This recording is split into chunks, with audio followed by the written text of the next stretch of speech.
Hi friends, మనకు ఈ విజువల్లో కనిపించే మొక్కని మా ప్రాంతంలో నల్లలమని మరియు దాని పూలు ముక్కు పుల్లలాగా ఉంటాయి కాబట్టి ముక్కు పుల్లలమని పిలుస్తాం గుర్తుపట్టడం కోసం. ఇది మనకు ఇప్పుడున్న ఆయింట్మెంట్లు కానీ ఈ హాస్పిటల్స్ ఇంతగా లేని టైంలో పల్లెటూరు వాతావరణం కాబట్టి అప్పుడు ఎవరికైనా చిన్నగా దెబ్బ తాకిన పుండు అయితే ఈ ఆకుని సేకరించి మెత్తగా చేసి ఒక గుడ్డలో పెట్టి ఆ పుండు కట్టేది. వారంలోనే తగ్గిపోయేది ఆ పుండు. ఇంకొకటి ఏంటంటే ఎవరికైనా కాలిన గాయాలైనా కానీ ఈ ఆకుని సేకరించి కొంచెం నూనెలో వేయింపి అది నల్లగా అయిన తర్వాత దాన్ని కోడికతోని ఆయింట్మెంట్ లాగా అప్లై చేసుకునేది. అది కూడా మానేది, కానీ బర్రెలు కాలిన గాయాలు అలాగే ఉండేది.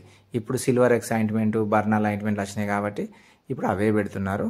ఒకప్పుడు ఇది పుండ్లు తగ్గడంలో ముఖ్య పాత్ర పోషించేది కాబట్టి అన్ని ఆయుర్వేదిక చెట్ల కన్నా ఇది కొంచెం ముఖ్యమైనది పుండ్లు మానడంలో. అందుకే దీన్ని ఒకసారి వీడియో చేద్దామని చేస్తున్నాం ఫ్రెండ్స్. ఎవరు అన్యదాగా భావించకండి. Okay friends, bye.